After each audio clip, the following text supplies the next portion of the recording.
तो मूवी के स्टार्ट में हम जिमनी क्रिकेट नाम के एक कीड़े को देखते हैं और ये मूवी जिमनी की कहानी सुनाने से शुरू होती है। वो ठंड में घूमते घूमते एक छोटे से गांव में आ जाता है जहां वो मास्टर जिपेटो के घर में जाता है। वो घड़ियां, खिलौने और नायाब चीजें बनाया करते थे। जिमनी जिपेटो के घर में जाता है जहां बहुत सारी घड़ियां थी और फिर वो वहां आग जलता देख अपनी तस्वीर सेकने लगता है। फिर वो देखता है कि जिपेटो कुछ बना रहे हैं, जिसके बाद जिमनी उसे देखने के लिए छुप छुप कर जिपेटो के करीब जाता है। जिपेटो अपने मरे हुए बेटे की तस्वीर देखकर उसी के जैसा दिखने वाला एक कठपुतली बनाने की कोशिश कर रहे थे। फिर जिमनी देखता है कि जहां उसने हाथ रखा हुआ है वो एक स्टैचू महिला की तस्वीर है, इसीलिए वो उससे माफी मांगता है। उसी वक्त जिपेटो के दरवाजे पर कोई नॉक करता है। जब वो दरवाजे को खोलते हैं तो एक आदमी अंदर आता है और उसे उसके एक कुकू वाली घड़ी को खरीदने की बात कहता है, लेकिन जिपेटो उसे वो घड़ी बेचने से मना कर देते हैं। उसके जाने के बाद जिपेटो अपने फिश क्लियो से कहते हैं कि ये लोग समझते ही नहीं है, ये घड़ियां ही मेरे लिए सब कुछ है, क्योंकि मेरी बनाई इन घड़ियों से मेरी जाने मन को बहुत प्यार था। फिर जिपेटो उस लकड़ी के कठपुतली को पैनोकियो का नाम देते हैं, क्योंकि उसे उसने पाइन की लकड़ी से जो बनाया था। और फिर जब वो एक म्यूजिकल इंस्ट्रूमेंट को जश्न मनाने के लिए ऑन करते हैं तो जिमनी के कपड़े उसमें फंस जाते हैं। इधर जिपेटो पैनोक से कहते हैं कि ये लोग समझते ही नहीं है, ये घड़ियां ही मेरे लिए सब कुछ है, क्योंकि मेरी बनाई इन घड़ियों से मेरी जाने मन को बहुत प्यार था। फिर जिपेटो उस लकड़ी के कठपुतली को पैनोकियो का नाम देते हैं, क्योंकि उसे उसने पाइन की लकड़ी से जो बनाया था। और फिर जब वो एक म्यूजिकल इंस्ट्रूमेंट को जश्न मनाने के लिए ऑन करते हैं तो जिमनी के कपड़े उसमें फंस जाते हैं। इधर जिपेटो पैनोकियो के साथ डांस कर रहे थे और जिमनी उस म्यूजिकल इंस्ट्रूमेंट में गोल गोल चक्कर खा रहा था। जिपेटो की पेट फिश क्लियो को पैनोकियो बहुत पसंद आता है, लेकिन उसकी कैट फिगो उसे देखकर डर रही थी। फिर 9 बज जाते हैं और जिपेटो के सोने का वक्त हो जाता है। वो सोने से पहले अपनी खिड़की को फ्रेश एयर आने के लिए ओपन करता है तो वो एक टूटते हुए तारे को देखकर पूरे दिल से एक विश मांगते हैं और फिर सो जाते हैं। उसके सोने के बाद एक रहस्यमयी रोशनी उसके बेटे के फोटो से टकराते हुए पैनोकियो में जाने लगती है और फिर एकदम से पैनोकियो जिंदा हो जाता है। उसे जिंदा होते देख जिमनी बहुत ज्यादा डर जाता है और तभी वहाँ ब्लू फेरी भी आती है। वो पैनोकियो के उसके रस्सी से आजाद करती है। जिमनी ब्लू फेरी को देखकर बहुत एक्साइटेड हो जाता है और फिर वो उससे जाकर पूछता है कि आप यहाँ कैसे आई। वो कहती है कि नेक दिल जिपेटो ने सच्चे दिल से एक मुराद मांगी। वो पैनोकियो से उसका नाम पूछती है तो वो कहता है मुझे नहीं पता। तभी जिमनी बताता है कि इसके पापा जिपेटो ने इसका नाम पैनोकियो रखा था। पैनोकियो उससे पूछता है कि क्या मैं असली हूँ, तो ब्लू फेरी उससे कहती है कि तुम्हें असली बनने के लिए खुद को साबित करना पड़ेगा और इस काम में तुम्हारा मदद करेगा तुम्हारा ज़मीर। और फिर ब्लू फेरी अपने जादू से जिमनी के लुक को पूरी तरह से चेंज कर देती है, जो उसे बहुत पसंद आता है। वो अब पैनोकियो का ज़मीर था और अब वही उसे सही गलत का पाठ पढ़ाने वाला था। जिसके बाद ब्लू फेरी वहाँ से चली जाती है। उसके वहाँ से जाते ही जब डोर क्लोज होती है तो जिपेटो उठ जाता है। वो अपने पेट के साथ साथ पैनोकियो से भी पूछता है कि क्या तुमने कुछ सुना,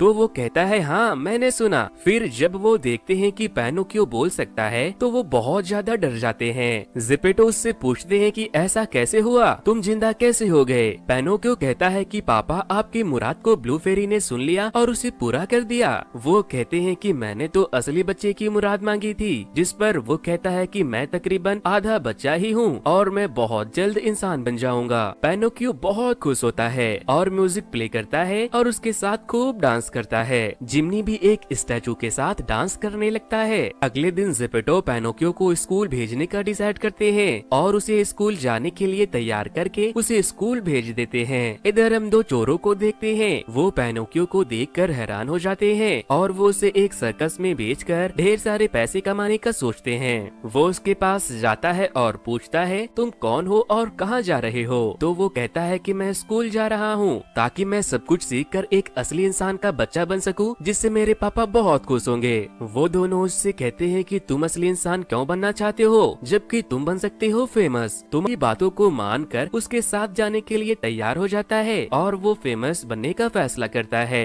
इधर दूसरी तरफ जब जिम्नी की आंख खुलती है तो वो देखता है कि पैनोकियो वहाँ नहीं है। वो उसे ढूंढने बाहर जाता है तो उसे सोफिया नाम की एक बर्ड मिलती है। वो उससे कहता है कि एक नन्हा सा बच्चा सड़कों पर अकेले घूम रहा है, वो मेरे बिना बहुत बड़े खतरे में पड़ सकता है। और फिर वो सोफिया से लिफ्ट मांगता है। सोफिया उसे उठाकर पैनोकियो के पास पहुंचा देती है। वो उस फॉक्स के ऊपर लैंड करता है तो पैनोकियो उससे पूछता है कि तुम वहाँ ऊपर क्या कर रहे हो। इसी दौरान दूसरा किडनैपर बिल्ला एक बड़े से हथौड़े को निकालकर जिम्नी को मारने की कोशिश करता है तो हथौड़ा फॉक्स को जा लगता है और जिम्नी वहाँ से उसी बिल्ली के सर पर चला जाता है। वो उसे मारने के चक्कर में खुद को भी घायल कर लेता है, जिसके बाद जिम्नी उसे समझाता है और उसे वहाँ से निकलकर स्कूल जाने को कहता है। पैनोकियो उसके बातों को मान लेता है क्योंकि उसे ब्लू फेरी ने चुना था। लेकिन जब पैनोकियो स्कूल पहुँचता है तो वहाँ के टीचर उसे वहाँ से उठाकर बाहर फेंक देते हैं क्योंकि वो एक नकली बच्चा था।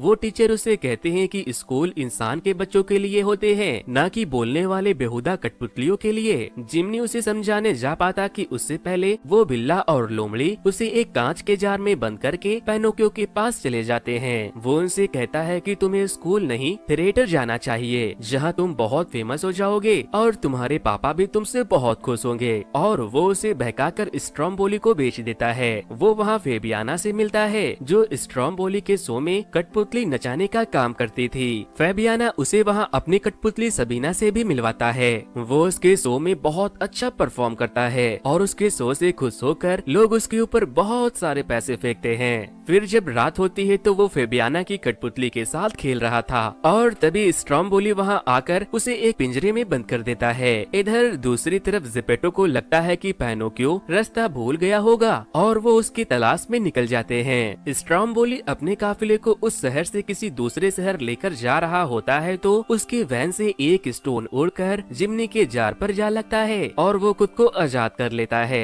वो वहाँ से निकलकर डायरेक्ट पैनोकियो के पास जाता है। फिर जब जिम्नी उससे कुछ सवाल करता है तो उसके झूठ बोलने पर उसकी नाक लंबी होने लगती है, जिसका फायदा उठाकर जिम्नी उस पिंजरे की चाबी तक पहुँच जाता है। और जब पैनोकियो फिर से सच बोलता है तो उसकी नाक दोबारा से छोटी हो जाती है और इस चीज का फायदा उठाते हुए वो उस पिंजरे को खोल लेते हैं। वो लोग वहाँ से निकलकर सीधे घर की तरफ बढ़ रहे थे और तभी कुछ लोग उसे अपने जाल में फंसा लेते हैं। उन लोगों के पास बहुत से बच्चे थे। वो लोग उन सारे बच्चों को प्लेजर आइलैंड लेकर जा रहे थे। वो उनसे कहते हैं प्लेजर आइलैंड बहुत ही अच्छी जगह है जहाँ जाने का सपना हर बच्चा देखता है। वो लोग उसे बहलाकर अपने साथ लेकर चले जाते हैं और जिम्नी पीछे छूट जाता है। वो लोग सारे बच्चे को एक आइलैंड पर लेकर जाते हैं जो कि एक बहुत ही बड़ा एडवेंचर पार्क की तरह था, जहाँ बहुत से बच्चे आए थे। वहाँ तरह तरह के झूले थे और तो और बच्चे जो चाहे वहाँ वो कर सकते थे। इधर दूसरी तरफ हम सोफिया को देखते हैं। वो जिपेटो को एक प्लेजर आइलैंड का एक एड ला कर देती है, जिससे कि जिपेटो समझ जाता है कि पैनोकियो प्लेजर आइलैंड पर गया है। जिम्नी भी पैनोकियो की तलाश में प्लेजर आइलैंड पहुंच चुका था, लेकिन वो वहां देखता है कि बहुत से काली आत्माएं बहुत से गधों को पकड़कर पिंजरे में कैद कर रहे थे। इधर जब पैनोकियो एक बच्चे के साथ खेल रहा होता है तो उसके कान और पूंछ निकलने लगते हैं और वो बच्चा धीरे धीरे गधा बनने लगता है। इसी के साथ साथ पैनोकियो भी गधा बनने लगता है और काली आत्माएं उसे पकड़ने के लिए आ जाती है। लेकिन वक्त रहते जिम्नी वहाँ आता है और उसे वहाँ से लेकर भाग जाता है। वो दोनों समंदर में छलांग लगाकर अपनी जान बचाते हैं और फिर तैरकर घर की तरफ निकल जाते हैं। लेकिन जब वो घर पहुँचते हैं तो जिपेटो वहाँ नहीं थे। सोफिया उन्हें बताती है कि वो अपने सारे घड़ियों को बेचकर एक छोटे से बोट लेकर तुम्हें ढूंढने प्लेजर आइलैंड की तरफ गए हैं। जिसके बाद जब वो किनारे पर पहुँचते हैं तो स्ट्रॉम्बोली के कारवां पैनोकियो उससे छुप रहा था, लेकिन फेबियाना सबीना को लेकर वहाँ आती है और पैनोकियो को बताती है कि स्ट्रॉम्बोली को पुलिस ने पकड़ लिया है और अब हम लोगों ने अब अपना शो शुरू किया है, क्यों न तुम हमारे साथ चलो। पैनोकियो कहता है मैं जरूर आता, लेकिन मुझे अपने पापा को ढूंढना है। जिसके बाद पैनोकियो के कान गायब हो जाते हैं और फेबियाना भी उसे फिर मिलेंगे बोलकर वहाँ से चली जाती है। फिर सोफिया लिफ्ट देती है। वो पैनोकियो और जिम्नी को खींचकर जिपेटो के पास पहुँचा देती है। जिपेटो उन्हें अपने तरफ आते देखकर बहुत खुश होते हैं। पैनोकियो जिपेटो तक पहुँचने के दौरान अपने साथ घटी सारी घटना को बता रहा था। वो जिपेटो के पास पहुँच पाता कि उससे पहले वहाँ एक मॉन्स्टर वेल आ जाता है। जिम्नी और सोफिया तो उड़ जाते, लेकिन वो मॉन्स्टर जेपेटो और उसके नाव के साथ साथ पैनोकियो को भी निगल जाता है।